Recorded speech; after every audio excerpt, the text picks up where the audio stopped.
get any mic set up, go for it. Thank you. And with that, thank you. I'll hand it over to Rep. James Tallarico to open us up. Wonderful. Thank you, Ali. Thank you all for being here. Welcome to my district. This is House District 50. If you've ever seen the TV show Friday Night Lights, you know this district because the show was filmed just on the other side of 35 at our high school football stadium. We care about public education in this community, just like every community across Texas. 6 years ago, Greg Abbott showed up at this school behind me, Palmer Lane Elementary. He held a press conference with lots of cameras and promised to invest in public schools like this one. Now, this school behind me is at risk of closing because Greg Abbott has refused to invest a penny of new funding into our public schools since 2019. Now Texas ranks 43rd in the nation in per student education funding. Texas teachers are making less than they did 10 years ago when you adjust for inflation. And local property taxes are through the roof because our state government has failed to do its fair share of school funding. 6 years ago, Greg Abbott promised to invest in public schools like this one. Now he's letting them close. So what changed? Follow the money. A group of billionaires who want to privatize our Texas schools bought our governor. One of them, an East Coast billionaire named Jeff Yass, gave our governor one check for $6 million, the largest campaign contribution in Texas history. So now Greg Abbott is starving our public schools and pushing a private school voucher scam, which will take even more money out of schools like this one and put it in the hands of millionaires and billionaires. Greg Abbott broke his promise that he made here at Palmer Lane Elementary. He's no longer working for the nearly 6 million Texas school children. Now he works for billionaires who can write a $6 million check. You're going to hear not just from legislators, but also from a parent and a teacher. Some of the parents and teachers here are fighting to keep this school open. They're doing everything they can to protect our children, even though Greg Abbott won't. You're going to hear from Rep. Gina Hinojosa. You're going to hear from one of those parents and a former teacher. You're going to hear from Rep. Retta Bowers. You're going to hear from Chairman Gene Wu. And then I'll come back up here and answer a few questions. Thank you again for being here. I'm going to turn it over to my colleague, Rep. Gina Hinojosa. Thank you, Representative Tallarico. I'm State Representative Gina Hinojosa, and I represent Central Austin in the Texas House. But most importantly, I am a mother to a child in Texas public schools. I first ran for office because my son's school was threatened for closure. Our schools have been in crisis for years, and Governor Abbott has only made it worse. About 2 years ago, my son didn't even get a 5th grade teacher because there were no teachers willing to work for the pay and under the conditions that Austin ISD was offering. We have a teacher retention crisis in this state, and Governor Abbott has known about it for years but has done nothing. And in fact, the last time he stitched because he didn't get his voucher bills, his scam passed. Right.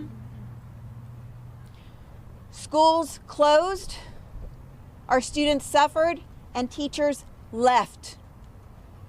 Teachers also leave the profession because politicians in Austin micromanage the profession and compel our teachers to teach to a deeply flawed test. And I will tell you right now that as a mother of a child in public schools, I'll be damned if my son has to continue to take the STAR test while wealthy families get to opt out of the STAR with our taxpayer dollars. If the STAR test is good enough for 5.5 million students in Texas public schools, it's good enough for all students receiving a taxpayer-funded public education or education. And if it's not, then no child should be subjected to the STAR test or the accountability system that our state inflicts on our students. This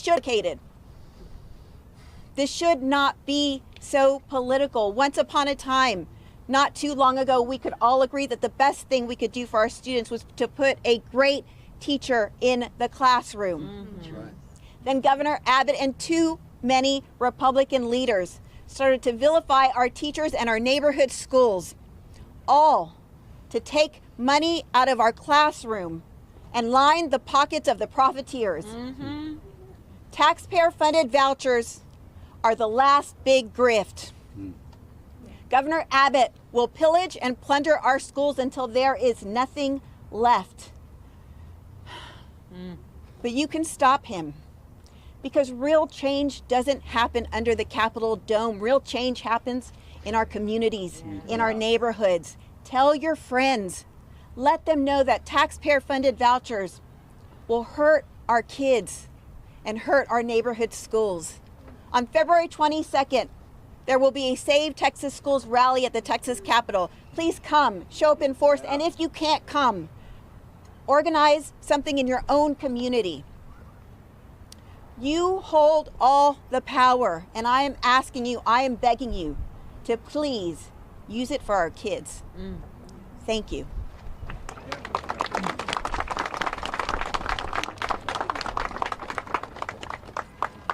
Hi, my name is Rena Clegg, and I've been a public school teacher in Texas for 23 years. I worked at this campus right behind us for 17 of those years. This is a Title I campus with low SES students, and yet time and time again, it's been a highly rated campus. In fact, it was so highly rated in 2019 that our campus was chosen by Governor Abbott to sign HB 3 on the stage. And he sat there in front of all of us, and he promised to give us a fully funded school. He called it a sweeping and historic school finance bill. And then, thanks to a district budget crisis in 2023, I stood in front of that same stage and begged our school board members not to close our campus. My son was there. He was a student in that school. Those were my family members. I worked there and gave everything I had to those students, those families. I stood with them and I begged and pleaded and I fought for our schools, and I'm still fighting to get our public schools fully funded. That day in 2019 was the last time I remember hearing Governor Abbott talk about investing in public education. Since then he's championed vouchers that would take even more of our tax dollars out of our public schools. The school board ultimately did not close our schools, but to stay afloat, they were forced to make painful cuts, and their budget problems did not disappear. Most Texas districts are facing the same problem right now. This is not because of wasteful spending or high teacher salaries. It's due to lack of funds from the state of Texas. It's because our state leaders are actively working to destroy public schools in the name of school choice. They have the power to reverse this crisis right now. For years, we have been calling on Governor Abbott and our legislators to fight as hard for our neighborhood schools as we parents, teachers, students, and elected local leaders are fighting for them. But instead, they're pushing a private school voucher scam that's estimated to take $1 billion out of public schools and would put $4 billion of our tax dollars into private schools by 2028. To be clear, school choice exists in Texas already. I don't just stand here today as a teacher. I'm a mother. And my 9-year-old son attends school in Pflugerville ISD. But we don't live here. And I don't work here. We applied for an out-of-district transfer. It was easy, it was free, and he is currently thriving at River Oaks Elementary. We already have choice within our public education system. We don't need voucher scams. We need fully funded public schools for the 5.5 million Texas children in this state. That is what our children deserve. That is what my son deserves. That is what my students deserve. And that is what we will continue to fight for. Today, I call on Greg Abbott and our state legislators to finally do the right thing.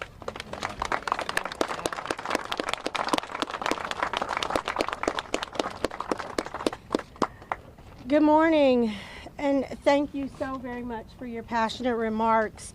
Thank you to my colleagues, to Rep. James Tallarico, Representative Gina Hinojosa, and Chairman Gene Wu.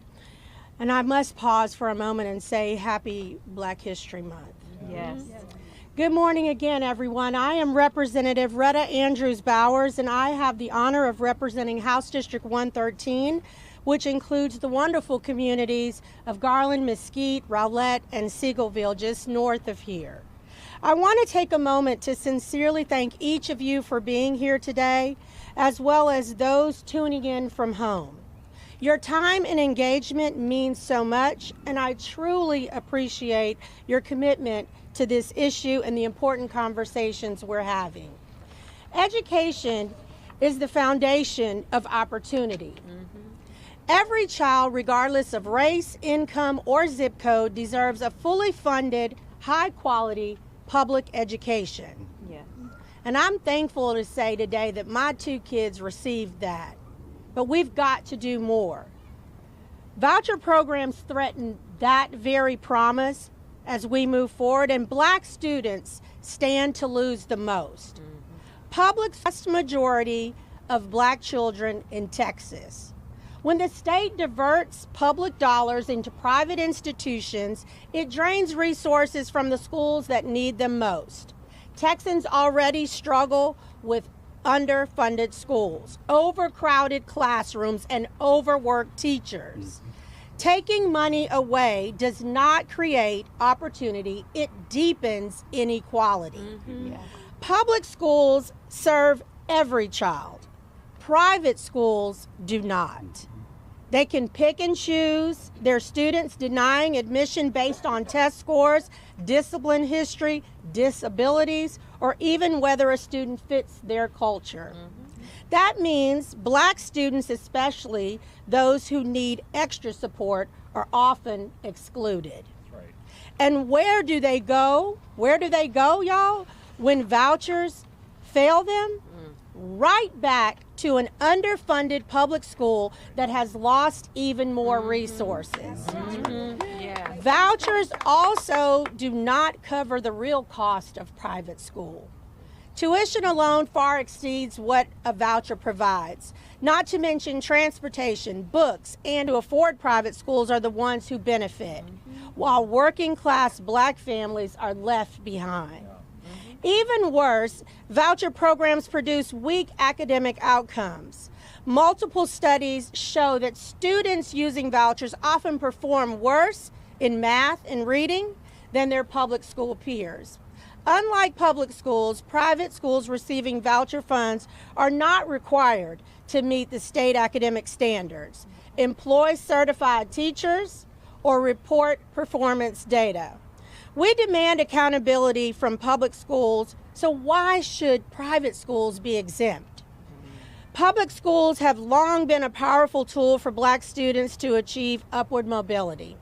Historically, Black families fought for equal access to education, from Brown versus Board of Education to the Civil Rights Movement. Now vouchers threaten to undo that progress, fueling racial and economic segregation by shifting funds away from opportunity for Black students and all students. The answer is not vouchers. It is fully funding our public schools. Right. That means paying teachers what they deserve, reducing class sizes, increasing resources for special education and bilingual programs, and strengthening college and career pathways. Voucher programs are a false promise that leave all our students behind. Instead of funding a broken system that benefits a select few, we must invest in the public schools that serve all our children. And I will continue fighting to protect public education, and I call on all my colleagues to do the same. Our students deserve better. Thank you. Thank you.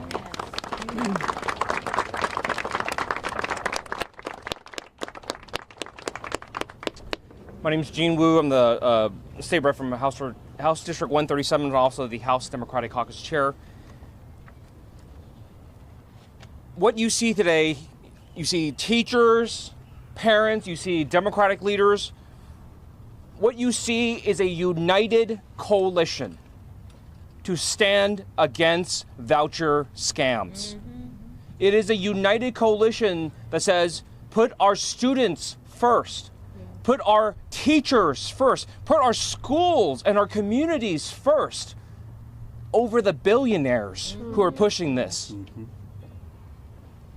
Yesterday, Governor Abbott gave his state of the state and said he understood what crisis our school system is in. He says he understood that schools are about to close around the state.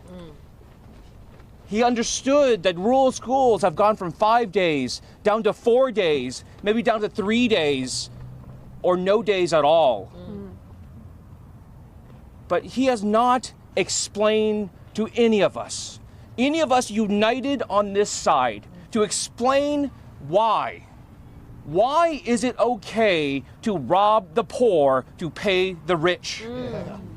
Why is it okay when there are no produces on our grocery shelves? Is it okay to take our hard-earned tax dollars and give it to rich people who didn't even ask for it? When veterans and the elderly and disabled are not even getting their basic checks needed to survive on a day-to-day basis, when we are not making it forward, how do we tell people we're going to take your money and give it to rich people so they can send their kids to private school, so they don't have to have their kids with your kids? How do we do that? Somebody on Governor Abbott's team needs to explain that, or maybe better yet, Governor Abbott needs to come here in front of this school and explain why he allowed this school to be underfunded, why he held them hostage, why he held them hostage to do the bidding of billionaires who don't even live in this state. And this is not a Democrat versus Republican issue, I promise you. Because last time, and 15 of them sacrificed their entire political careers, sacrificed their political careers to protect their communities, to do what was right, to make sure that the public school system in this state was protected. Honor their sacrifice. Recognize what heroes they are. Men and women have bought you. And speak up. The legislature is not going to stop this. The Democrats or Republicans are not going to stop this. It's going to be you. It's going to be the parents and teachers and students and neighbors and friends who give a crap about our education, who believe that our school system is the simply absolute most vital component of our society. People who understand that if we do not provide our education, our students the very best education, then what are we doing? Why are we here? What's the point of all this if we're not doing our best for our kids? Go and you care about what happens to our state. You want us to go back to a powerful, robust middle class where people have good jobs if they can graduate? Let's do that. Let's fight for that. Let's fight for the future we want. Say no to voucher scams. We have time for 3 questions. So before, just as a reminder, members are all over the state, so happy to help you find someone for your local media market. Also, Chairman Romero with the Mexican American Legislative Caucus, for anybody that needs Spanish interview as well, is available right over here. And also, afterwards, members are going to come here and they're going to shoot some of their own videos from the podium. So if you want to capture some of that, you're welcome to. But just FYI, that's what's going to happen. Yeah, we'll open it up to questions and hand it back to Rep. James Scott. I have a question. Aaron Davis with Spectrum News. The governor also mentioned teacher pay raises on its emergency item list. How far do you think that will go to help see improvement in public schools? Well, I want to be clear, the governor did not make teacher pay raises for every teacher a priority. He made teacher pay raises for some teachers a priority. We're all for raising the ceiling for our best teachers. But what's more important is raising the floor for every teacher.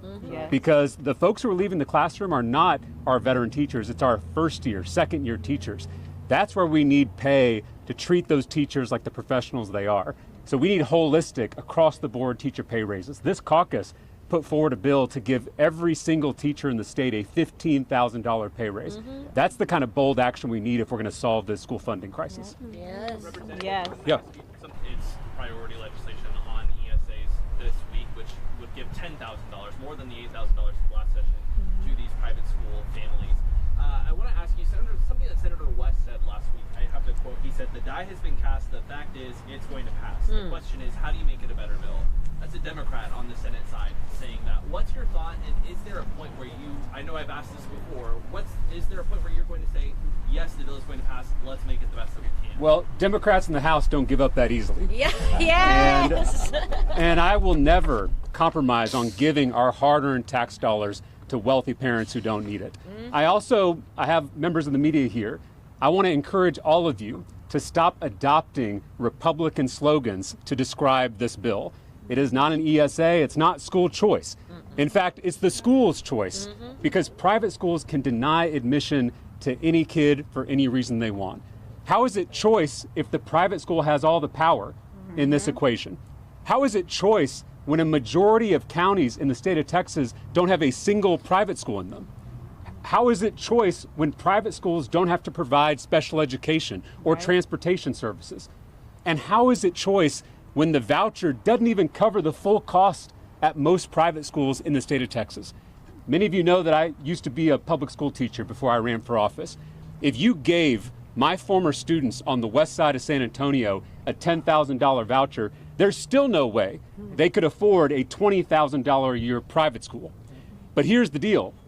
The rich parent who is already sending their kid to a $20,000 a year private school, they're about to get a $10,000 discount, a $10,000 coupon at our expense. Vouchers are welfare for the wealthy. And if it passes in Texas, it'll be a historic, tragic transfer of wealth from the bottom to the top. Right. Representative Wu, can I get you to come to the podium, sir? I heard this last session when y'all had this news conference. Same thing. You stopped it in the specials. Yep. What's the strategy now?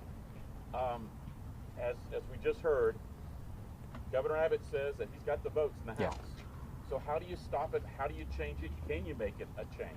So even the governor's best estimate numbers, the shiniest rose-colored tinted numbers, gives them like maybe a 2, maybe 3 member advantage at best, right?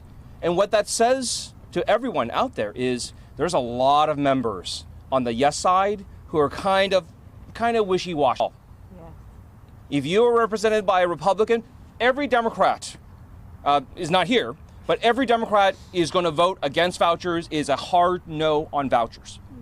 Promise you, okay?